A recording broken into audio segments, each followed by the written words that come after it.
sesungguhnya membentuk karakter anak ini memang suatu yang berat ya. Makanya dalam Al-Quran saja 3 poin sesungguhnya isi daripada Al-Quran itu adalah tentang mengajarkan tentang konsep uluhiyah, ketuhanan. Yang kedua adalah tentang khuluqiyah. Yang ketiga adalah muamalah. Jadi 3 kategori ini sesungguhnya yang menjadi spirit pembentukan Islam itu. Nah, bagaimana menanamkan nilai-nilai moral terhadap anak kita adalah dengan memberikan sebuah spirit tentang pentingnya etika moral. Karena yang pertama kali yang harus dimiliki oleh anak-anak kita adalah etika moral itu, tentang akhlak sesungguhnya. Dan Nabi sendiri diutus ke muka bumi ini, innama bu'istu li utammima makarimal akhlak. Baru setelah itu masuk kepada tarbiyatut ta'lim ya. Yang pertama sesungguhnya tarbiyatut ta'dib. Bagaimana anak-anak kita ajarkan tentang adab, etika, moral. Bagaimana kita menghargai yang namanya ilmu, yang mengajarkan.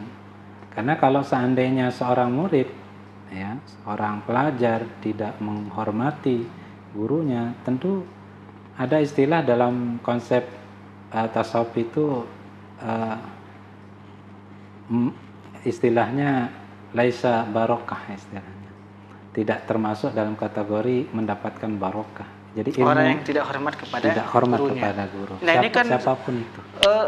Pemirsa, sekarang ini kan peran guru kita ambil sebagai orang tua, sebagai pendidik di rumah, pengemban pendidikan di rumah.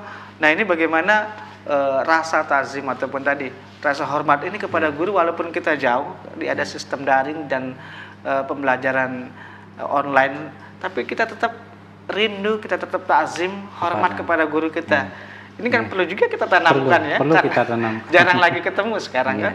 Makanya sesungguhnya ketika kita kuliah, ketika kita mengajar dan sebagainya, sesungguhnya yang ditanamkan pertama kali itu adalah itu moralitas itu. Bagaimana seorang mahasiswa kepada dosennya, bagaimana siswa kepada gurunya, kepada ustadznya, dan yang lain-lain. Sehingga ketika terbentuk karakter akhlak yang baik, maka ilmu itu akan mengalir begitu saja. Coba kita lihat berapa banyak orang yang tinggi ilmunya, akhlaknya tidak baik, justru tidak ada manfaatnya. Jadi harus diiringi dengan perilaku karakter yang akhlak, kokoh. Karena akhlak itu ya jelas dalam Al-Quran salah satu poinnya adalah khuluqiyah, agar supaya membentuk karakter manusia. Ya syukur-syukur menjadi insanul kamil ya. Manusia yang sempurna seperti ya idaman kita Nabi Muhammad SAW. Karena Nabi kita itu kan jelas kepada orang umat non muslim baik, apalagi kepada umat muslim. Atau misalnya adabnya Nabi kepada laki-laki, perempuan, anak-anak, pada bapak, apalagi kepada Allah sebagai guru pertamanya Nabi. Walaupun ya sesungguhnya kalau kita berbicara silsilah keilmuan pasti sumbernya Allah. Wa ilallahi turja'ul umur. Umur itu kan banyak, pendidikan, sosial, ekonomi ya. Atau misalnya berbicara tentang irdiyah, konsep kehormatan, atau berbicara tentang bi'ah, lingkungan dan yang lain-lain itu semuanya kembalinya kepada Allah. Jadi sumber ilmu pengetahuan itu sesungguhnya adalah Allah. Makanya kenapa menggunakan istilah Rob tarbiyah, asal kata dari robba, sesungguhnya untuk menunjukkan bahwa yang memiliki hak prioritas pertama dalam semua ilmu pengetahuan itu adalah Allah. Bahkan di dalam surat Al-Kahfi itu, kalau seandainya kamu menulis ilmunya Allah itu, niscaya dengan tinta lautan, niscaya lautan itu akan habis. Tidak akan cukup untuk menggali tingginya ilmu Allah, itu tidak cukup. Makanya marilah anak-anak kita ini kita berikan pemahaman tentang pentingnya ilmu pengetahuan. Karena apapun yang kita inginkan di dunia ini sesungguhnya kuncinya adalah ilmu pengetahuan. Baik, dan mungkin itu juga yang pemirsa yang harus kita wariskan, yaitu ya ilmu pengetahuan, termasuk di dalamnya itu adalah bagaimana diiringi juga dengan kokohnya karakter, indahnya akhlakul karimah dan seterusnya. Dan pemirsa, tujuan dari pendidikan itu sendiri kan lahirnya harapan baru, itu juga pernah disampaikan oleh Bapak Quraisyab. Lalu bagaimana ini di tengah kondisi sekarang ini Pak Tuan Guru, kita membangun harapan baru untuk kehidupan yang lebih baik, yang lebih berkualitas, putra-putri yang lebih bermutu, yang unggul. Sisi lain tantangan kita seperti yang kita rasakan sekarang ini. Mungkin resepnya itu ya intinya itu adalah tantangan kita belajar pada masa pandemi ini adalah agak sulit seperti normal ya, tetapi jadikan ini sebagai bentuk tantangan agar supaya kita termotivasi. Jadi termotivasi bahwa sesungguhnya ilmu itu tidak hanya kita pelajari di madrasah, di sekolah, di kampus, tetapi terkadang ilmu itu akan justru 45% dari ilmu itu sesungguhnya ketika kita mengulang murojaah apa yang pernah kita pelajari di sekolah, madrasah maupun kampus. Karena konsep pembelajaran dalam kitab Ta'limul Muta'allim itu sesungguhnya konsep takror itu kalau bisa melebihi ribuan kali. Mungkin kadang orang berpikir ya takror, mengulang kembali, mengulang terus apa yang pernah diajarkan. Karena konsep takror itu sesungguhnya akan takwiyatul akli, memperkuat otak. Karena otak ini kalau dia sering dipakai itu ibarat pisau yang diasah. Tapi kalau otak ini dimanjakan, tidak mau digunakan untuk berpikir, itu ibarat pisau yang tak pernah diasah, akhirnya karatan untuk montong sesuatu yang sekiranya cukup diginikan terpotong, ternyata tidak bisa. Baik, ini juga penting diketahui oleh orang tua ya. Jadi untuk terus menerus tidak ada jenuh, tidak ada bosan. Ini kadang-kadang pertama kan kesibukan ini, bagaimana lagi kita mengurus pendidikan anak kita di rumah, kadang-kadang kejenuhan yang datang ini. Bukannya malah kita mengulang-ulang kembali, menasihati kembali sesering mungkin, tapi justru kita sudah merasakan kejenuhan terlebih dahulu. Ini bahkan tadi persentasenya di 45% ini mengulang-ulang terus ya. Ini metode ini sangat luar biasa. Bahkan ini dimanfaatkan dan digunakan oleh sebagian lembaga tahfiz Al-Quran dalam sistem mengulang-ulang ayat ini. Misalnya beberapa ayat ini diulang dalam sholat itu misalnya sampai 50 kali, 100 kali. Dan dibaca dalam sholat. Bisa diulang di sholat. Setelah sholat. Setelah sholat. Atau misalnya dijadikan ayat ketika selesai membaca surah Al-Fatihah. Itu dijadikan ayat. Dan diulang terus. Nah, yang dulunya misalnya sistemnya, misalnya contohnya mengulang 15 kali. Besoknya 14 kali. Besoknya lagi 13 kali sampai 1 kali. Sampai ketika dia melihat satu ayat pun langsung hafal, seperti Imam As-Suyuti. Beliau itu salah satu ulama, tokoh, ketika mempelajari sesuatu cukup dilihat 1 kali langsung hafal.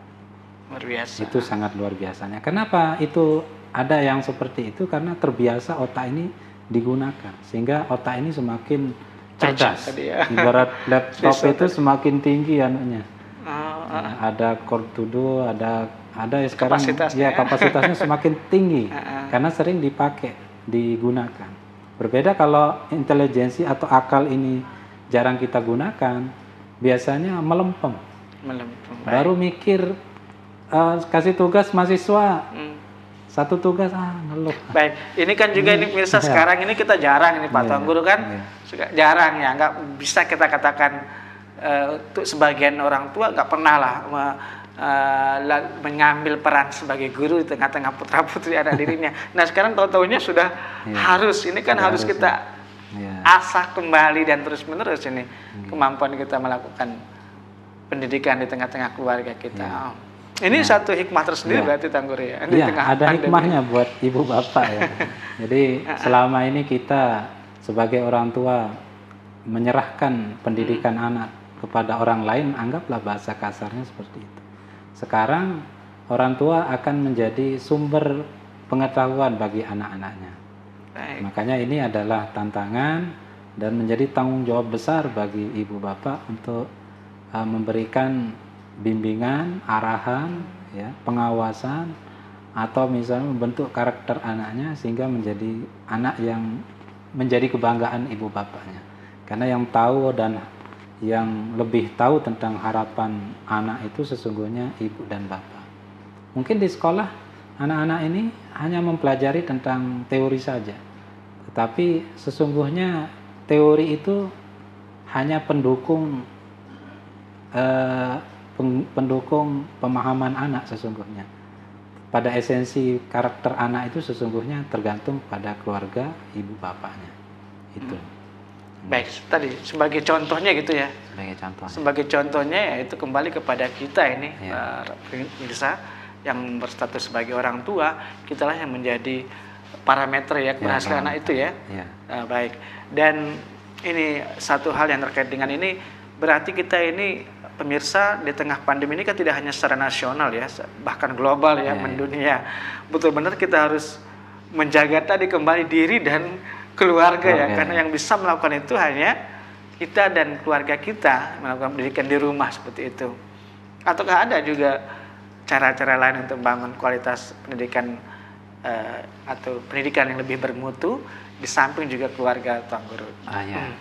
Selain keluarga, sesungguhnya ada pendidikan yang lain, yaitu adalah belajar tentang suasana alam.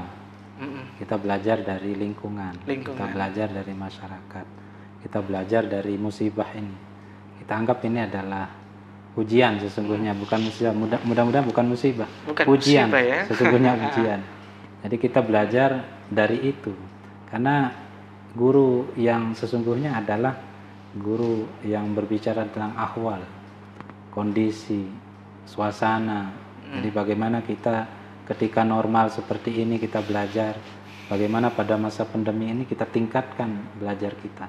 Tentu hal itu tidak lepas dari pribadi anak itu sendiri.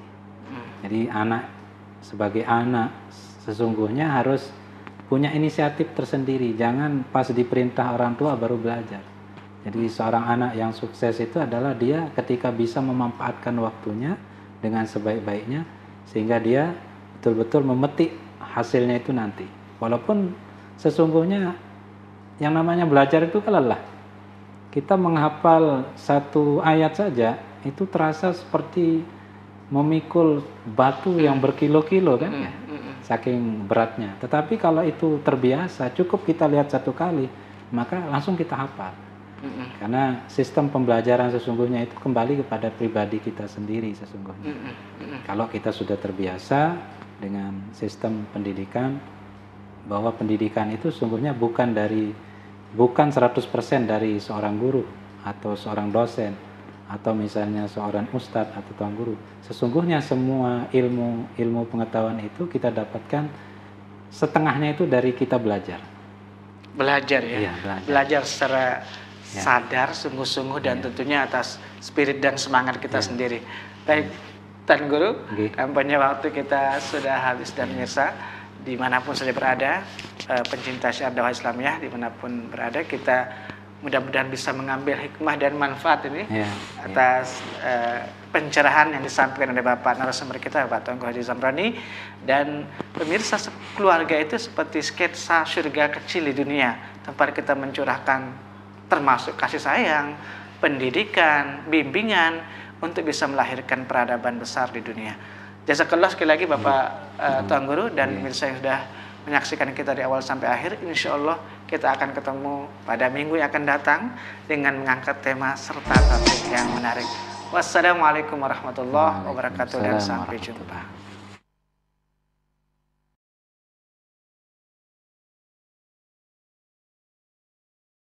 مولاي صل وسلم دائما أبدا على حبيبك خير الخلق